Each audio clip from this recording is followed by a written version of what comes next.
A Twist in Time, Chapter 10, Forward to Rebellion. Shira?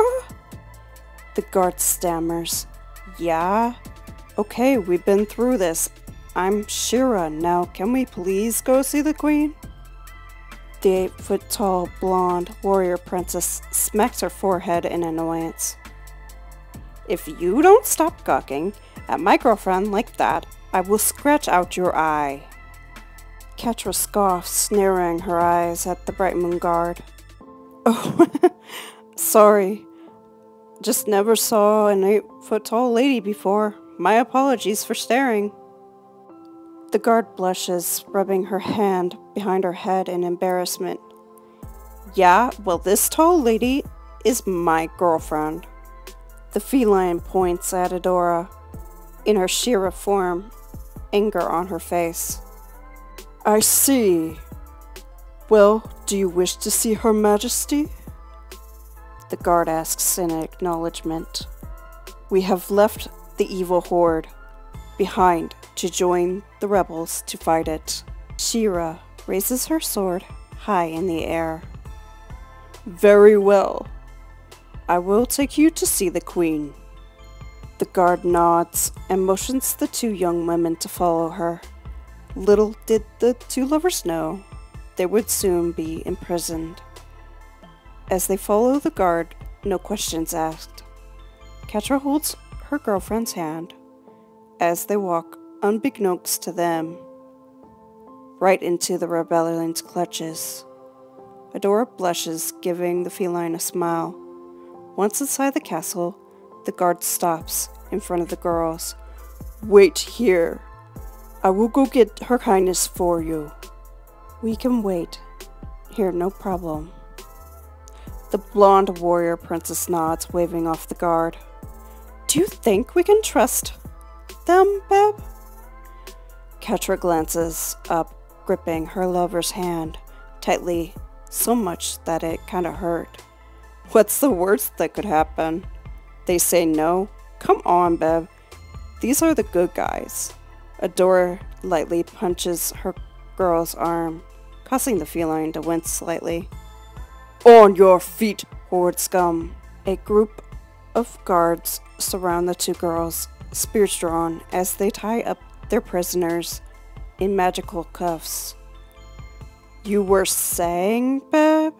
I swear to God. You are such a blonde sometimes, Adora.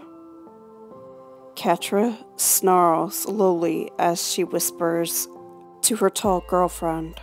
Yeah, well, why didn't you stop me if you saw this coming? Adora whispers back angrily. I don't know, Adora. Maybe it's because I thought you would know. The feline scoffs. Move, prisoners!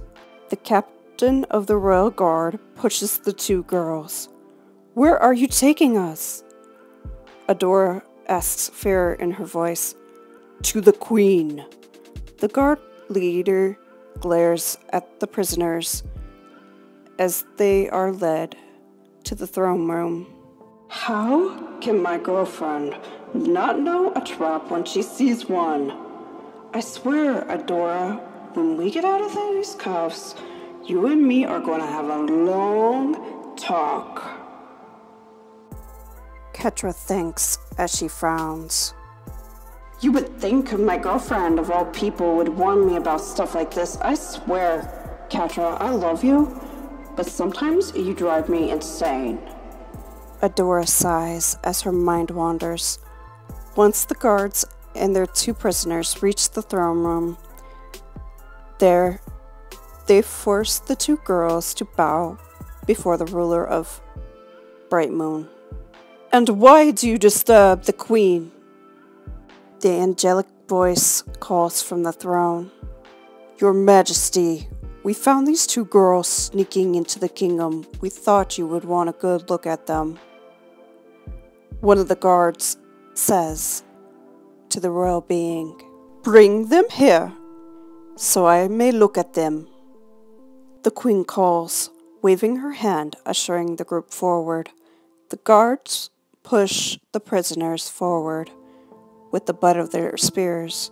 Catra and Adora don't resist out of fear, beads of sweat pouring down the two girlfriends' faces. Once they are in front of the Queen, the two girls lower their heads. "Here you are, Your Majesty, your prisoners." The guard bows her head and salutes the rebellion leader. "Let me look at you." "Wait! Impossible! There hasn't been a She-Ra seen in 1,000 years." The Queen looks shocked as she looks at Adora. "Your Majesty, is everything all right?" The royal guard leader asks, eyebrow arched in confusion. "Yes, I am surprised to see there is a She-Ra after all. This time, I thought she was merely a fairy tale, not an actual fact." Queen Angela smiles warmly at the girls. "What do we do with them, Your Highness?" One of the guards stammers as they bow before their leader. "Leave it to me. I want only 2 of my guards here. The rest of you are dismissed." The angelic queen instructs, waving off her guards. "As you wish, my queen." The knight lowers her head, leading the rest of her soldiers away. "Now what brings you both to my kingdom?" Angela asks, holding her head high. "We wish to join the rebels in the fight against the Horde. Please, Your Majesty. We also have nowhere else to go." She-Ra looks at the Queen, pleading. "You would both pledge your loyalty to the rebels, but you must also work hard to repay for your crimes while in the Horde." The Queen looks into the glowing blue eyes of Adora. "What we did, you might not forgive us right away, Your Majesty. But I assure you, my girlfriend Catra and I wish to change, and to do that, we will do as you ask." Adora bows her head, closing her eyes. "Very well. Untie them, and give She-Ra back her sword. That is an order."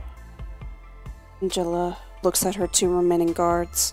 The 2 guards look at each other, but do as the Queen wishes, untying the prisoners. One of them gives Adora her sword back. Both Catra and Adora move their now numbed hands as the Queen stands before them. "Your Majesty, I have seen with my own eyes what this sword can do. What she can do. If you give us a chance, we can turn the tide of the war in your favor." Catra lowers her ears, wrapping her tail around herself. "Hand me your sword, child, so that I might knight you both in the honor of the rebellion." Angela nods as she receives the sword of She-Ra. "It is an honor to be in your presence, Your Majesty." Adora nods back in acknowledgement. "Do you, She-Ra of Etheria, pledge your allegiance to the Great Rebellion and stand to fight to protect the innocent?" the Queen asks as she holds the sword. "I do." She-Ra bows, closing her eyes. "I dub thee She-Ra, Knight, Princess of Power, and of Bright Moon, bringer of justice. You may rise." Angela places the sword on both of the blonde shoulders, knighting her. "And do you, Feline, vow to fight alongside the rebellion, taking out the Horde, protecting the innocent people of Etheria alongside She-Ra, Princess of Power?" The Queen holds the sword in front of Catra, who bows. "I do." The feline says as her eyes too close. "I dub thee Catra, fighter of the rebellion. Rise, Catra of Bright Moon." Angela knights the feline, and Catra rises to her feet. "To the rebellion." Adora chuckles as she changes back to her weaker state. "Did you see that tall lady bow?" An eavesdropping princess whispers to her best friend. Yeah, I did. But Glimmer, we shouldn't be here. Bo whines. Ugh! Fine, let's go. Glimmer groans as she teleports the two besties away.